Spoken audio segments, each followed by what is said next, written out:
스르베 스포츠 장동입니다. 홍명보가 월드컵에 나가기 위한 첫 번째 기회인 3차 예선에서 반환점에 다다랐습니다. 그리고 대표팀은 이 두 경기에서 모두 승리할 경우 월드컵을 향한 8분 흥선을 사실상 넘게 됩니다.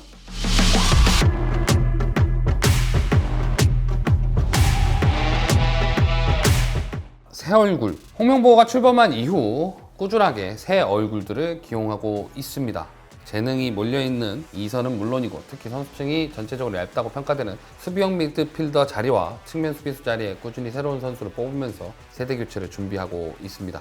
일단 공격수의 이영준과 오현규는 오현규가 먼저 깊은 인상을 남기면서 오현규의 우세로 남은 예선을 치를 가능성이 높아 보입니다. 그리고 주민규, 오현규, 오세훈 이 세 명의 플레이 스타일을 분리하여 접근하는 홍명보 감독의 특성상 이영준의 직접적인 경쟁 대상은 오세훈이라고 보여지고 오히려 오세훈이 부진할 경우에 이영준이 뽑힐 가능성이 높아 보입니다. 2선에는 이현주 선수가 첫 선발이 되었습니다. 바이에른 뮌헨2에서 프로 경력을 시작한 포항 유스 출신 이현주는 전에 뮌헨을 거쳤던 작은 정우영 같이 바이에른 뮌헨으로 이적을 한 케이스입니다. 다만 1군 훈련도 합류했던 정우영과 달리 너무 탄탄한 1군팀 2선 사정으로 인해서 주로 임대로 1군 경험을 쌓고 있습니다. 다만 뮌헨도 계약을 2027년까지 연장을 했고 선수의 입장은 경기를 뛰어야 자신의 가치도 올라가는 데다가 이현주를 원하는 임대팀도 많았고 그래서 올 시즌도 2부 리그 하노버로 임대를 떠났습니다. 그렇게 임대를 떠난 하노버에서 상위권을 달리고 있는 데다가 팀에서 자리를 잡고 있는 상황에서 대표팀에 뽑지 않을 이유가 사라졌기 때문에 당연하게도 선발이 되었고 이승우, 문선민, 이동경이 빠지게 됨으로써 2선 공격수는 전원 유럽파로 구성이 되었습니다. 이현주의 출전 가능성은 저는 높다라고 생각이 됩니다. 황희찬이 복귀는 했지만 대표팀에 뽑아서 기용할 상황은 아니고 엄지성의 무릎 부상은 더 시간이 필요한 상황입니다. 장기적으로 이현주가 소화할 수 있는 포지션인 공격형 미드필더, 윙어, 중앙 미드필더라는 세 자리는 이재성이 보고 있는 자리고 그렇게 세대교체 차원으로서 뽑은 모습으로도 보입니다. 소화할 수 있는 포지션은 홍현석과 비슷하지만 홍현석보다는 조금 더 공격적이고 수비적인 부분이 홍현석보다는 좀 빠져있는 선수라고 생각되기 때문에 비슷하지만 다른 기용법이 생길 수 있는 선발이라고 생각이 됩니다. 수비형 미드필더 자리는 정말 심각하다고 생각될 정도로 선수층이 얇습니다. 특히 우리나라의 사정상 포백을 보호하면서 어느 정도 연결을 해줘야 하지만 터프하게 보호도 해줄 수 있는 선수는 사실상 정우영 이후로는 박용우만이 증명되었다고 볼 수 있는 상황이지만 그것이 팬들의 눈에 차지는 않는 것도 사실일 텐데요. 이런 상황은 지난번 권혁규를 선발하면서 시험을 해보려고 했지만 권혁규는 비주얼적인 모습에 비해서 플레이 스타일이 수비형 미드필더보다는 박스투박스 형태의 중앙 미드필더에 더 가깝기 때문에 맞지 않다고 여긴 것 같습니다. 그래서 뽑힌 게 김봉수입니다. 현재 상무에서 뛰고 있지만 원 소속팀은 제주 유나이티드입니다. 김봉수의 경우 데뷔 시즌에 3백에 스토퍼를 보기도 했을 정도로 수비력에 있어서는 인정을 받은 선수고 그 수비력을 통해서 본 포지션인 수비형 미드필더에서 만개를 한 선수입니다. 그리고 유사시에 센터백도 같이 보면서 유틸리티성을 가져갈 수 있는 부분도 팀의 스쿼드 뎁스를 넓혀주는 선택이 될 수 있습니다. 패싱력에 있어서는 기존의 미드필더들에 비해 아쉬울 수는 있으나 볼을 되찾아오는 리커버리에 있어서는 성공률이 높은 선수이기 때문에 이전에 대표팀에서 비슷한 역할을 하던 한국영 같은 플레이를 할 선수로 생각한 선발이라고 생각이 됩니다. 수비진의 변화는 부상으로 인한 대치 발탁과 왼쪽의 새 얼굴입니다. 그동안 좋은 활약을 보여준 황문기가 부상을 당하면서 벤토에서 주전이었던 김문환이 복귀를 했습니다. 기본적인 골자는 우측 서령우, 좌측 이명재로 생각이 되지만 때에 따라선 서령우가 왼쪽으로 가는 옵션도 생각해 보면서 김문환이 들어오는 기용도 생각해 볼 수 있습니다. 그래도 오른쪽 수비는 서령우, 황문기, 김문환이라는 인원이 나오고 있고 물론 황문기가 내년부터 공익근무를 위해 K4 리그로 가게 되지만 그래도 서령우, 김문환이라는 확실한 카드는 남는 만큼 그래도 오른쪽은 여유가 좀 있습니다. 왼쪽은 상황이 완전 다릅니다. 김진수가 사실상 대표팀에 안 뽑히고 있는 상황에 이명재가 기용이 되고 있지만 이명재도 김진수보다 한 살이 어립니다. 사실상 오른쪽보다 선수단의 층이 더 얇은 상황입니다. 그나마 서령우가 풀백으로서 드물게 양쪽을 모두 소화할 수 있기 때문에 지금은 유사시에는 서령우가 왼쪽으로 와서 플레이할 때도 있기는 합니다. 사실 좀 더 잦게 왼쪽에서 플레이를 하긴 하죠. 그러나 장기적으로 봤을 때나 선수 개인으로 봤을 때도 오른쪽이 편한 선수는 일단 오른쪽의 기용을 상정하고 왼쪽 선수를 찾아야 하는 것이 현실적으로도 맞고 미래를 위해서도 맞습니다. 이 자리를 벤토 출신 이기혁과 이태석이 뽑혔습니다. 이기혁은 벤투호의 풀 안에서 꾸준히 포착되다가 수원FC 시절 동아시안컵 대표팀에 뽑혔고 홍콩과의 경기에서 데뷔전까지 치러냈습니다. 다만 그 이후 다시 철저하게 외면당하다가 올해 강원FC의 선정과 함께 홍명보 감독의 선택을 받았습니다. 특히 강원에서 센터백과 수비형 미드필더, 풀백까지 소화하는 멀티성이 있고 스피드와 제공권까지 있는 선수이기 때문에 활용성을 보면서 대표팀에 선발을 했지 않나 하는 생각을 하고 있습니다. 그리고 통산 3번째 부자 국가대표가 또 한 번 탄생했습니다. 바로 이을용 전 선수의 장남인 이태석이 그 주인공인데요.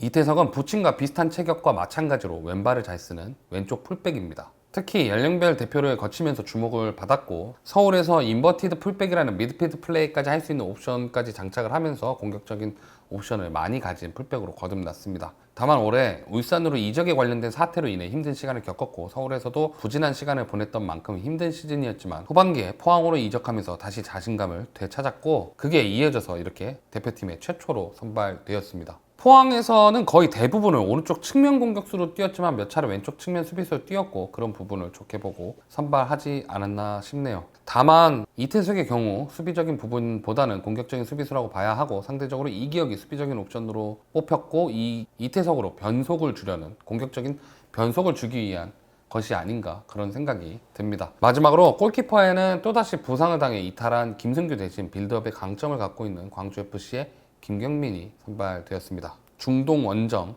두 팀. 쿠웨이트는 예전의 쿠웨이트가 아닙니다. 몇 차례 쿠웨이트의 정권이 축구협회를 두고 비리를 저지르면서 국제무대에서 밀려난 시간이 있었고 그런 것이 쌓이고 쌓이며 경쟁력을 잃어버렸습니다. 한때 중동에 있어서 이란, 사우디와 더불어서 가장 껄끄러웠던 팀들 중 하나였던 것을 생각하면 이 팀이 6포트라는 것이 지금의 쿠웨이트의 현실을 깨달을 수 있게 하죠. 3차 예선으로 올라오긴 했지만 상대적으로 부진한 경기력을 보여줬고 때문에 후이벤투 감독이 사임하고 후안 안토니오 피치가 신인 감독으로 선임되었습니다. 그리고 쿠웨이트는 거의 반환점을 돌아가는 와중에 산물을 쌓긴 했지만 단 1승을 차지하지도 못했고 대한민국과는 U23 대표팀이긴 하지만 아시안게임에서 무려 9대 0으로 대패하는 경험도 있기 때문에 이 경기를 최대한 크게 지지 않는 방향으로 가는 것이 현실적입니다. 그리고 팔레스타인은 홈 경기를 희망했습니다. 실제로 홈 경기를 치르기 위해서 신청도 했습니다. 하지만 이스라엘과 하마스의 전쟁이 좀처럼 끝날 기미를 보이지 않았고 결국 팔레스타인과 사이가 좋은 국가로 제3국 홈 경기가 확정되었습니다. 그리고 우리는 그 경기장에서 요르단을 이겼다는 것이 팔레스타인에게는 함정이죠. 특히 쿠웨이트에서 경기를 치르고 요르단 암만까지도 비행기로 2시간 걸리는 거리라서 사실상의 시차도 없어지는 부분이라 두 번째 경기를 치르는 이맘때 경기 컨디션은 더 좋을 것이라고 생각이 됩니다. 다만 서울 월드컵 경기장의 잔디 사정과 감독 선임에 대한 의구심과 협회에 대한 거부감으로 인해서 어수선한 환경이었다고 해도 3차에서 첫 경기였던 팔레스타인과의 홈 경기를 무승부로 마쳤던 것을 기억해야 합니다. 특히 팔레스타인의 전력이 온전치 못한 상황이어서 더욱 비판을 받았었고 그 부분이 지금이라고 달라질 것은 없지만 그들의 홈과 가까운 거리에서 우리가 비겼던 상대와 경기를 하는 것에 대해서 팔레스타인 쪽은 자신감으로 우리에게는 부담감으로 작용할 가능성이 없지 않다고 생각합니다. 다만 이 두 경기를 모두 이겨서 5경기 중 4승을 한다면 어쨌든 상위권 확보는 거의 고정이라고 봐야 하고 그 상위권 확보를 그래야 선수를 시험해 가면서 선수단을 넓혀갈 수 있습니다. 그래야 월드컵 예선에서 그리고 월드컵 본선을 위한 준비를 할 수 있겠죠. 자격정지와 재신임 물론 끝나지 않은 문제가 있습니다. 문체부는 협회에게 정회장의 자격정지와 홍명보 감독의 재신임을 요구했습니다. 그리고 예상을 벗어나지 않고 협회는 재심의를 요구하면서 문체부에 징계 내용을 반박하는 보도자료를 내면서 사실상의 거부 의사를 나타냈습니다. 협회가 착각하는 부분이 있습니다. 절차적 정당성을 주장하지만 절차적으로 정당한 부분을 제대로 설명하지 못해서 그것이 팬들에게 설득적으로 다가오지 않습니다. 본인들도 인정했던 비상근 임원들에 대한 임금 지급이라던가 P급 지도자 자격증 관련 사건들은 단순하게 개선책 마련으로 끝날 문제가 아니라 정말로 큰 문제입니다. 결국 이런 사태들이 정리되지 못하고 1년여를 끌고 오면서 팬들도 온전히 경기를 즐기지 못하고 있고 이 피해는 선수들에게 갈 수밖에 없습니다. 경기는 잘해야 합니다. 그러나 경기로 덮이지 말아야 합니다. 지금까지 스냅앤 스포츠 장동희였습니다. 과연 국대 감독이 바뀔까? 감독? 이거 되게 어려운 문제인 것 같아.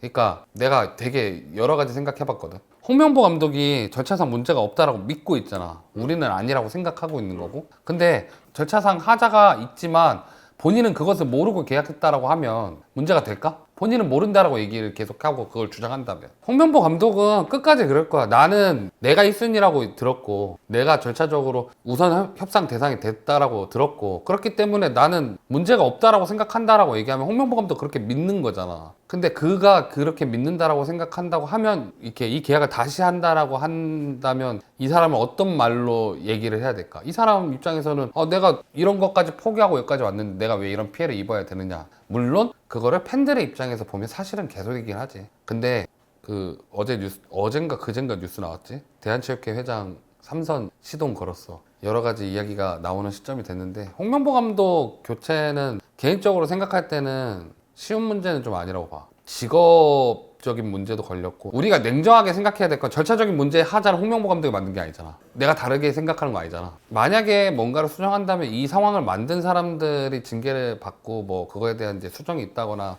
크게 맞고 홍명보 감독을 교체하기 쉽지 않을 것 같고 근데 대신 홍명보 감독에 대한 잣대는 기준이 되게 높아질 거야. 그럴 수밖에 없어. 홍명보 감독은 모든 경기를 잘 치러나가야 될 거고 정말 중요한 경기가 아닌 경기가 한 경기도 안 나올 수가 없을 거야. 그러니까 홍명보 감독 입장에서 버릴 수 있는 경기가 거의 없어. 그 부분은 홍명보 감독이 스스로 만든 상황이고 그게 처하게 만들어진 상황이고 본인이 한 선택이고 다만 홍명보 감독이 지금 상황에서 교체를 주장한다고 해도 문체부가 감독 예산을 지원해주면서 감독을 선임하라고 할 것 같지도 않고 그리고 감독을 만약에 들테면 홍명보 감독을 뭐 교체를 한다고 하면 또 어떤 감독을 데려올 것이며 그러니까 그런 것 같아. 난 다만 그런 건 했으면 좋겠어. 이건 개인적인 생각이지만 과정을 재검증해서 뭐 선수들한테 의견을 더하든 혹은 뭐 좀 진짜 뭔가 투명하게 해서 홍명보 감독을 재신임하는 과정을 가지는 거는 홍명보 감독을 위해서도 좋을 것 같고 그리고 축구 팬들한테도 좋을 것 같고 이제 다만 회장님 이제 그만하셔야 될 것 같긴 하고